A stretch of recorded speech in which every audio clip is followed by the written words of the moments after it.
Well, we begin. The President Muhammadu Buhari on Saturday condemned the extreme violence and killings of scores of people in Benue State within 1 week. The President, in a statement by one of his spokesperson, Gabashehu, condemned the use of terrorism as a tool in intercommunal conflict, directing that the attackers must be found and dealt with swiftly under the law. He directed the Department of State Services, the Nigerian Police Force, and military commanders to enhance surveillance on every front and to immediately review the security management in the affected areas. The President also conveyed his grief and sympathy to the families of those who lost their lives due to the attacks on Wednesday. No fewer than 46, including a 33-year-old son of Otukpo local government area chairman Bako Ejewie, killed by suspected herdsmen who invaded Umogidi village of Etamba Adoka district in local government in Benue State. The killing comes barely 24 hours after the same village suffered an attack by suspected herdsmen with 3 persons killed. Internal displaced person camps at Agan in the Makodi local government area of Benue were also attacked on Friday with many killed. Well, I've got 2 gentlemen joining me to discuss this topic. I've got one in the studio, Justice Ojeno, a lawyer, and also via Zoom is Olayinka Daniels, a lawyer and a political analyst. Good evening, gentlemen. Good evening to you. All right, let me begin with you, Olayinka. Are you there? Good evening. Okay, let me come to you, Mr. Justice. Nigerians are wondering when all this, for how long will killing attack continue? What do you make of this situation? Okay, before I delve, I must also commiserate with people who have actually lost their one, particularly, and the people of Benue state at large. For me, just like every Nigerian, I think it's one too many. And at some point, we should not lose our humanity and just reduce it to numbers. Oh, it's 3 today, it's 80 tomorrow. It is this thing. Every life that is lost is very, very precious, and it's so painful. As for the outrage that the president is expressing, it's 1 month less 8 years now. There has been expressing such outrages and has been giving similar directives. It's almost now so archaic, archaic that we can actually, for me personally, every time I hear him say such statements, I usually liken it to the Republicans in America when after a mass shooting, every Republican will come and say that our hearts and prayers are with the people who have lost their loved ones, instead of actually doing something about guns. I feel that the president had too many bites at this apple. He has all the machinery to be able to give us the security in the whole country at large, and Benue in particular.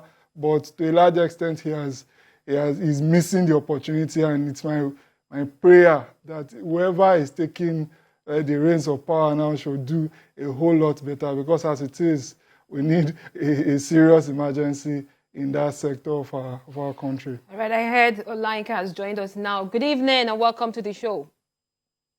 Yeah, good evening. Thank you for having me. All right, let me have your take on this. President Buhari, while reacting, said the attackers must be found and dealt with. Do you think this statement will be backed with action, as some people have a lot of doubts?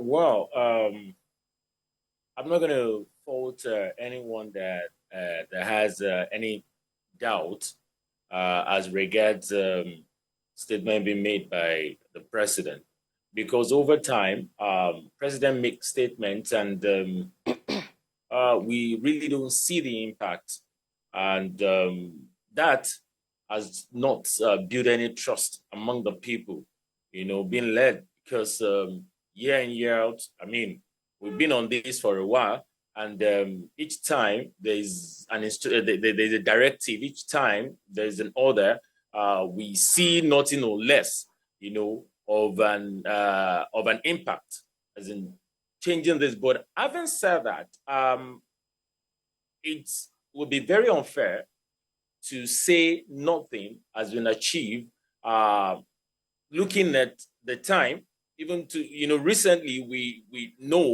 surely know that we've not really had a lot of these herdsmen or these killings here and there. And I mean, we know that for a while, it went down. It means that the military are really working, and you can't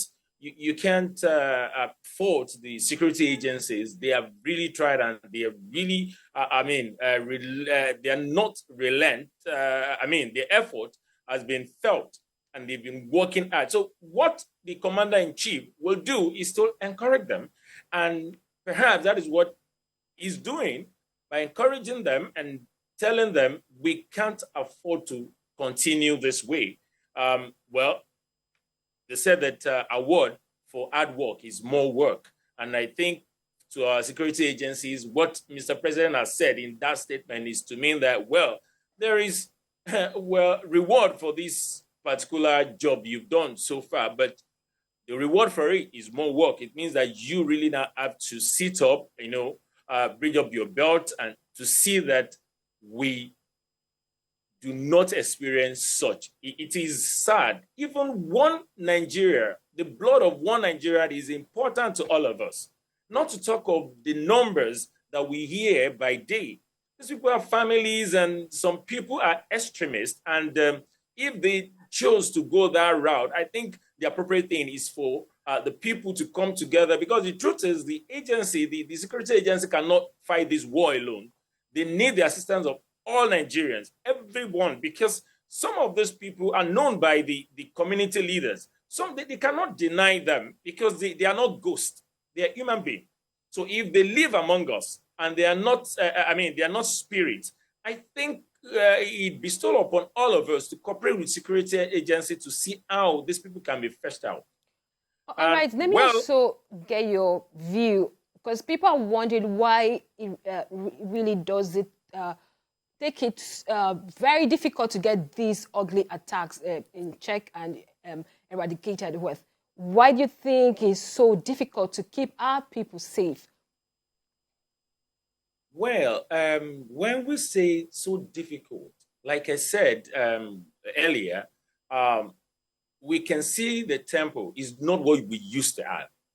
We know what we used to hear, and we know what we used to have. Every day we hear this bad news. In fact, what we hear is actually what is being pushed out there. There are loads of this happening in some localities that probably the medias are not even there. And by day, so people are going through, hell in some part of the countries. So, but we will not say that, because if you look at it recently, it has not been as bad as it used to be. So yes, safety is key.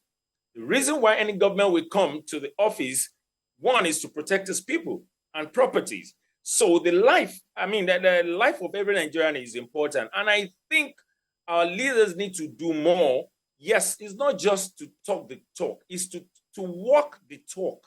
It's good to talk, but walk the talk. Yes, people will complain, because to stop it, to eradicate it, I am not sure.